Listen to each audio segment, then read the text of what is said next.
Hello everyone, स्वागत है आप सभी को हमारे इस यूट्यूब चैनल में। तो दोस्तों, आज की इस वीडियो में हम बात करने वाले हैं ये जो हमारा 10 जून की जो करंट अफेयर्स थी यानी द हिंदू न्यूज़पेपर थी, उसमें क्या क्या इम्पोर्टेंट न्यूज़ थी, उन सभी चीज़ों के बारे में जो है डिस्कशन करने वाले हैं।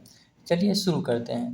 पहला न्यूज क्या था कि ई वेस्ट रिसाइकलिंग पार्क की जो है एक तरह से देखा जाए तो स्थापना किया जाएगा। कहने का मतलब यह हो गया कि जो हमारा जो वेस्ट पदार्थ होते हैं, इलेक्ट्रॉनिक वेस्ट पदार्थ जो होते हैं, उसको जो है रिसाइकल करने के लिए जो है एक तरह से देखा जाए तो पार्क की जो है स्थापना किया जाएगा। और यह जो है 15 वर्ष के लिए होता है, मतलब किया जाएगा। और एक तरह से हम बात करते हैं दिल्ली में किया जाएगा। ठीक है, आप इसे जो है GS3 यानी कि इकोलॉजी इन्वायरमेंट से भी जो है रिलेट कर सकते हैं। चलिए, अब हम बात करते हैं कि ई वेस्ट रिसाइकलिंग पार्क क्या है।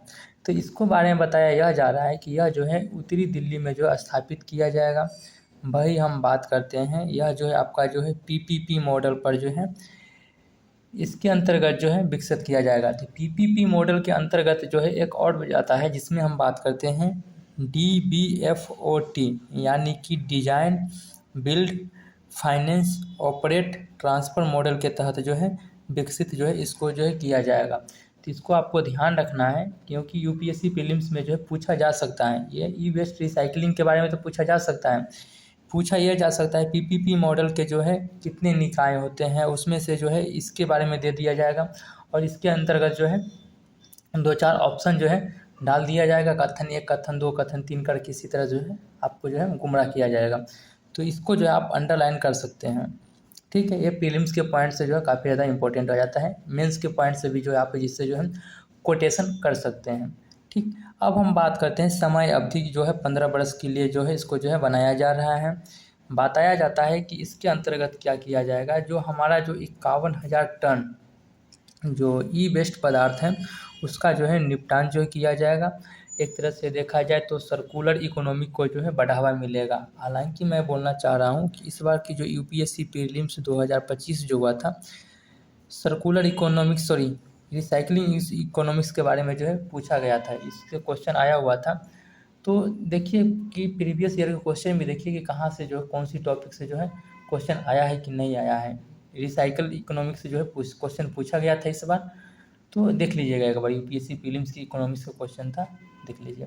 अब हम बात करते हैं कि जो सर्कुलर इकोनॉमिक्स को जो है बढ़ावा मिलेगा, तो सर्कुलर इकोनॉमिक्स में जो है क्या क्या शामिल होता है। जैसे कि हम बात करते हैं रिसाइकल, रिफ्यूज, रिफॉर्म्स और रिड्यूस। तो सर्कुलर इकोनॉमिक्स में जो है ये सारे शामिल होता है।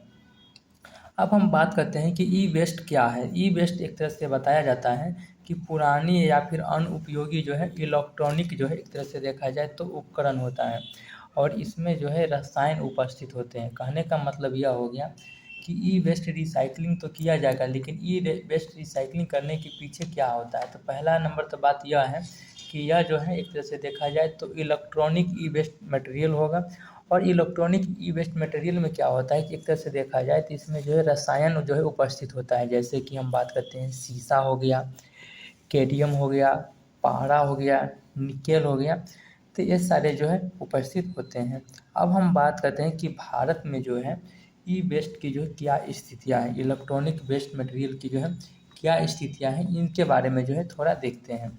तो बताया जाता है कि 2019 से 2020 ये आपका जो है मेंस के पॉइंट से हैं।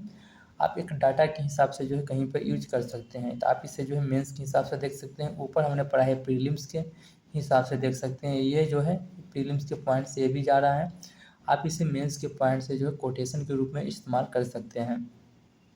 बताया जाता है कि 2019 से 2020 की हम बात करते हैं तो 1.01 मिलियन टन जो है एक तरह से जो है ई वेस्ट मटेरियल था। वही हम बात करते हैं कि 2023-24 में हम बात करते हैं तो 1.75 मिलियन टन जो है ई वेस्ट मटेरियल अपन को जो है देखने के लिए मिला है। बात करते हैं कि क्या देश के हिसाब से जो है भारत की रैंक की हम अगर डिसाइड करें ई वेस्ट मटेरियल के संदर्भ में, तो पहले स्थान पर चीन है, दूसरे स्थान पर अमेरिका है और तीसरे स्थान पर जो है हम लोग आते हैं, यानी कि जो है भारत आता है। तो स्वाभाविक सी बात है, चीन के आइटम काफ़ी ज़्यादा देखने के लिए मिलता है क्योंकि वो एडवांस टेक्नोलॉजी का इस्तेमाल करता है। वही दूसरी तरफ हम बात करते हैं कि अमेरिका आ गया, तीसरे स्थान पर जो है आपका जो है भारत आ गया। तो हमने ई वेस्ट मटेरियल के बारे में जो है देख लिया। चलिए आगे देखते हैं। अब हम बात करने वाले हैं ई वेस्ट प्रबंधन यानी नियम 2022 एक तरह से देखने के लिए हमें मिला था, वो क्या बोलता है, जिससे हम जो है शॉर्ट नेम में जो है EPR जो है कहते हैं। ठीक है, बात करते हैं कि जो रजिस्टर्ड रिसाइकल्स के माध्यम से जो है इसका जो है पुनर्चक्रण जो है किया जाएगा, यानी कि जो ई वेस्ट प्रबंधन नियम जो है 2022 उसको जो है एक तरह से रजिस्टर्ड साइकिल के माध्यम से जो है वार्षिक पुनर्चक्रण करना है। वहीं दूसरी तरफ हम बात करते हैं कि 2023-24 के अंतर्गत देखा जाए तो 106 इलेक्ट्रॉनिक उपकरण को जो है ई वेस्ट मटेरियल इलेक्ट्रॉनिक उपकरण को जो है शामिल किया गया था। तो एक तरह से देखा गया है कि जो हमारा ई वेस्ट जो मैनेजमेंट रूल है 2022 में ऑलरेडी जो है लागू हो चुका है, और इसका जो एक तरह से जो है रिसाइकल करना है, और रिसाइकल करने के लिए जो है वार्षिक तौर पर जो है इसका जो है पुनर्चक्रण जो है करने की जो प्रावधान देखने के लिए हमें मिलता है। वही आगे चल के 1 साल की बाद हम बात करते हैं तो 2023-24 में जो है 106 उपकरण को जो है शामिल किया गया था। अब बात करते हैं कि इसमें जो एक तरह से जो संशोधन के बारे में जो है बात करने की किया गया है कि 2024 में जो इसमें जो है संशोधन करने की बात किया गया था, जिसमें हम बात करते हैं कि सरकार जो है EPR सर्टिफिकेट के लिए जो है ट्रेडिंग प्लेटफॉर्म जो है स्थापित किया जाएगा। यानी कहने का मतलब यह है कि जो आप जो है ई वेस्ट जो इलेक्ट्रॉनिक उपकरण है इसके साथ अगर आप इसको रिसाइकल करते हैं तो एक तरह से जो है सर्टिफिकेट मिलती है। सर्टिफिकेट लेने के लिए जो कोई भी कंपनी जो है ले सकती है, इसके लिए जो सरकार के द्वारा जो एक प्लेटफॉर्म के जो है स्थापन जो है किया जाएगा। वहीं हम बात करते हैं कि PCB द्वारा जो है इलेक्ट्रॉनिक सर्टिफिकेट EPR सर्टिफिकेट का जो है मूल्य तय किया जाता है। तो यहाँ पर एक चीज़ ध्यान देने वाले हैं, CPCB क्या होता है। CPC के बारे में आप लोग थोड़ा गूगल कर लीजिएगा। ठीक है, गूगल करके जो CPC हाँ गूगल करके जो आप हमें कमेंट करके बता सकते हैं कि CPCB क्या होता है। ठीक है, तो CPCB के द्वारा जो है एक तरह से हम बात करते हैं कि EPR सर्टिफिकेट का जो है मूल्य जो है तय किया जाता है। मूल्य तय करने में हम बात करते हैं कि जो अपन का जो अधिकतम मूल्य जो है 100% होता है, और न्यूनतम मूल्य की हम बात करते हैं तो 30% होता है।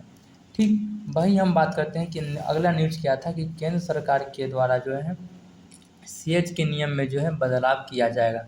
CH कहने का मतलब क्या है कि स्पेशल इकोनॉमिक्स जोन, तो इसमें जो है एक तरह से जो है बदलाव किया जाएगा। इस क्यों बदलाव किया जाएगा भाई, तो सेमी कंडक्टर के लिए हो गया भाई, कंडक्टर के लिए है ना, कंडक्टर के लिए, कंडक्टर नहीं वो बस ड्राइवर नहीं, सेमी कंडक्टर के लिए हो गया। इलेक्ट्रॉनिक पुर्जे के लिए जो है एक तरह से जो इसके नियम में जो है बदलाव करने की जो है आवश्यकता है। इससे फ़ायदा क्या होगा, इससे फ़ायदा यह होगा कि जो प्रारंभिक निवेश जो है उसमें एक तरह से देखा जाए तो बढ़ावा मिलेगा। अब हम बात करते हैं सेज के बारे में बात करते हैं। तो सेज क्या होता है, तो विशेष आर्थिक क्षेत्र होता है। वही दूसरी तरफ हम बात करते हैं इसमें जो है कर संबंधी जो है छूट जो है मिलता है। व्यापारिक नियम इस पर जो है लागू होता है। नियम होने के कारण एक तरह से हम बात करते हैं कि रोजगार को बढ़ावा मिलता है।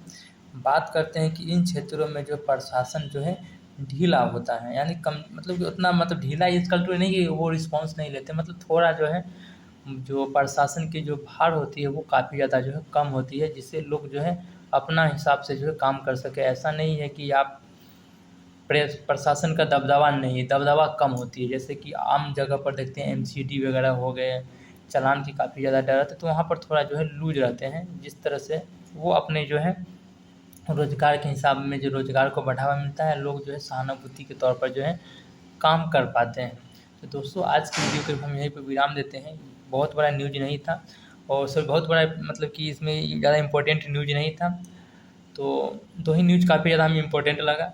इसके लिए बहुत ही छोटी वीडियो बनी। तब तक के लिए धन्यवाद, बाय बाय। प्रॉपर नोट्स बनाइए, रिवीजन कीजिए, फिर मिलते हैं नेक्स्ट वीडियो में। तब तक के लिए धन्यवाद।